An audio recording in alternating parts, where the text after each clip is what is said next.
Hi, welcome back to the shop. Well, today we're going to start a new project, and that is building a base for this glass ball thing that I've made.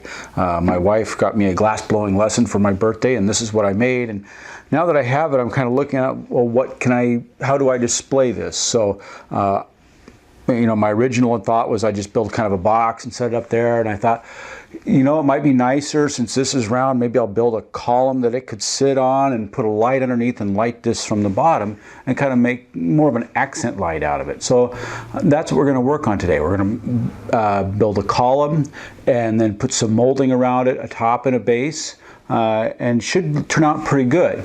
Now here's the one issue. I don't have a lathe. So we're going to do some creative turning, shall we say, and we're going to do everything on the router table. Well, let's get started. Well, here's a SketchUp of the project, and you can see that it's not going to be very tall, only about 12 inches, and the width is going to be 11 inches, which is just a little bit wider than the glass ball itself. And I wanted that because I didn't want it to accidentally get bumped up against something or have a, you know, just as a general precaution against it damaging the ball. The other thing is the hole in the top here that the ball will actually be sitting in is going to be about 6 inches in diameter. And I found that that was a good combination of stability for holding the ball and exposure, because I want that up as high as I can get it. The material for this project is going to be quarter sawn white oak, and in this case, just because I have so many of them, I'm going to be cutting up some more barrel tops and just kind of make the boards that I need out of the tops as I go along. I'll have to pull these apart and surface them on both sides and clean them up, and then I can go ahead and get started.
Now that all the barrel heads have been taken apart and the alignment pins have been removed, I can flatten one side at the jointer.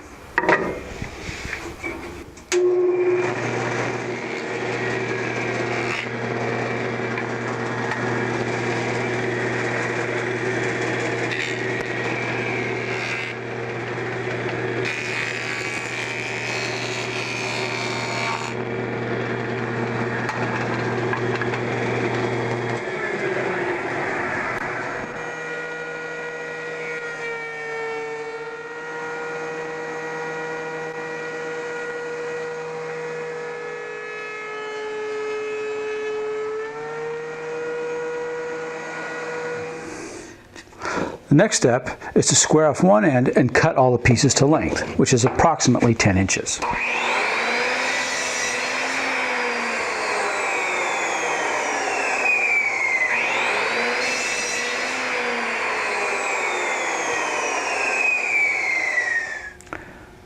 After I finished surfacing the material, I started the layout for the rough cylinder. And to do that, I decided I wanted the interior of this cylinder to be about 7 inches. So I went ahead and laid that out and drew the first circle.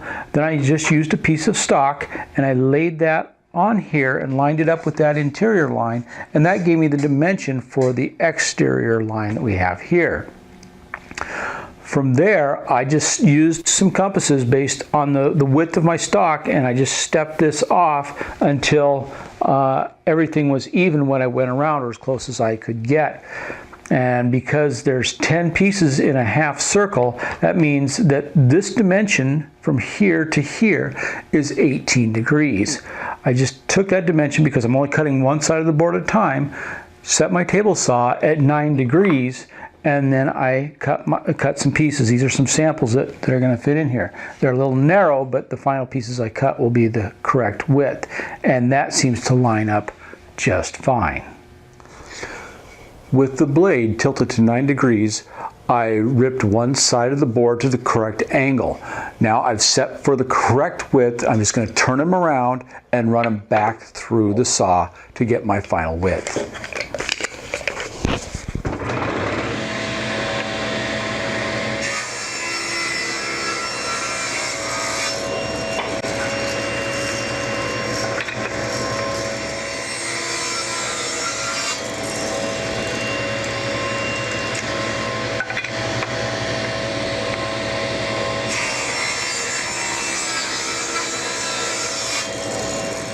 Now that I have all the pieces ripped to width, I did a basic assembly just to dry fit and make sure everything was going to go all right, and it looks pretty good.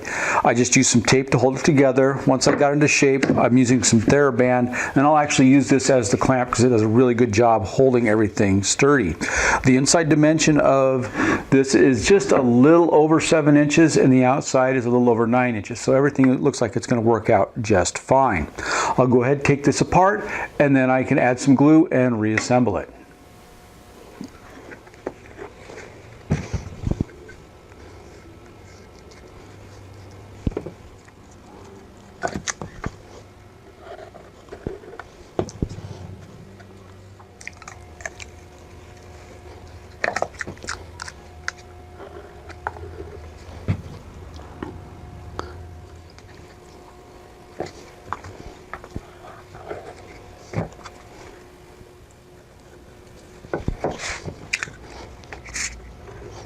Ah.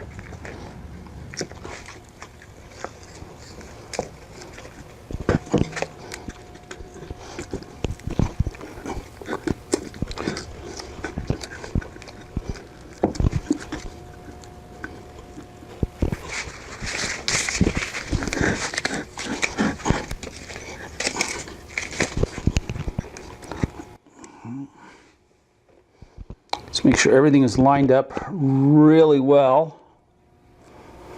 I know there's a lot of glue here, but that's okay. Okay, that looks good. The other nice thing about this TheraBand is the glue doesn't stick to it.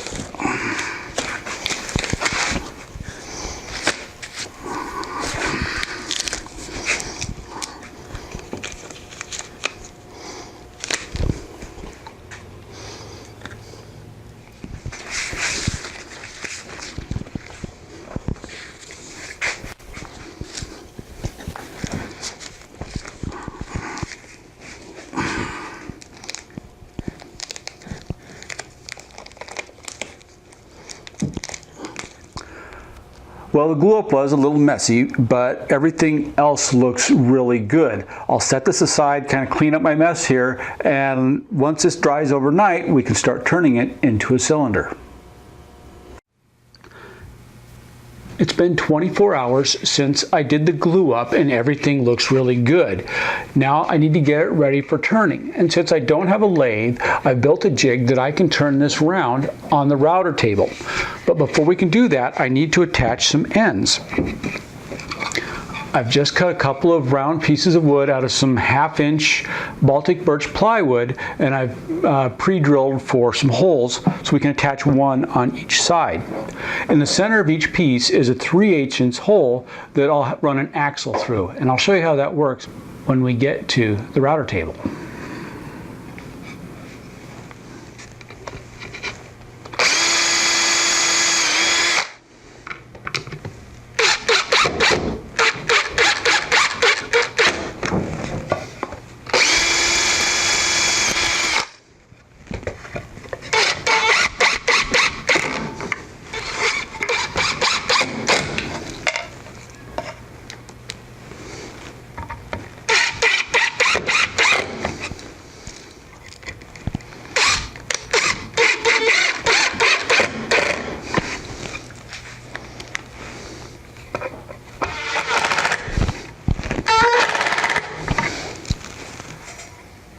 Now that I have caps on both ends, I'm going to take a piece of 3/8 all thread, and I have a couple of washers on this end and a nut, and I'm just going to run it through the center, out the other side,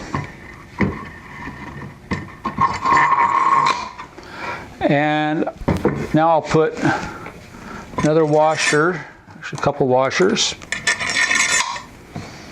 and I'll just thread on another nut.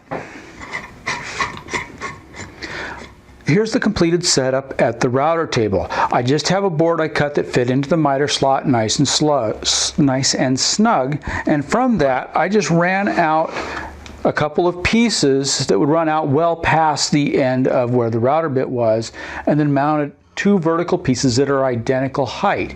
In those vertical pieces, I drilled some holes that were in direct alignment with the router bit, and those holes are exactly the same height on both sides, and I sized them so that I could put a 3/8 bushing in there for the axle to go through.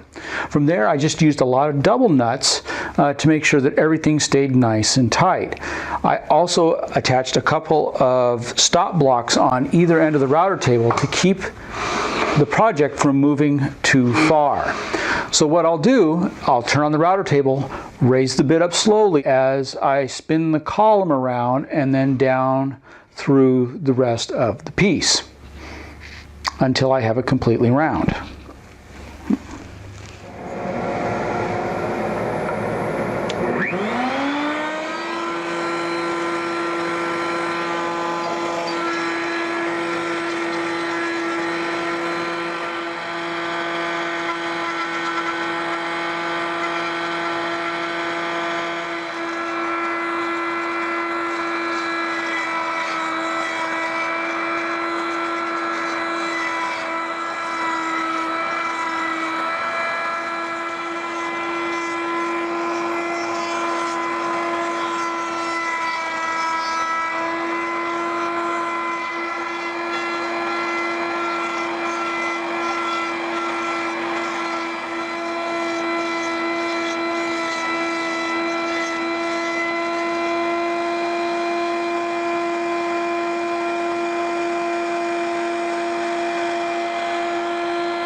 Well, here we go. A nice, perfectly round column that we can use for our lamp. Now, it's not perfectly smooth, and I'll probably run it through the grits with the sandpaper, but overall, I'm really happy with the way this turned out.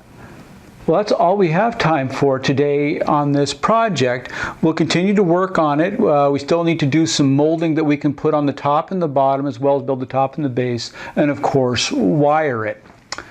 As usual, if you have any comments, questions, or suggestions, please feel free to email me at andrew@thelevelplumbandsquare.com. Until next time, enjoy your day.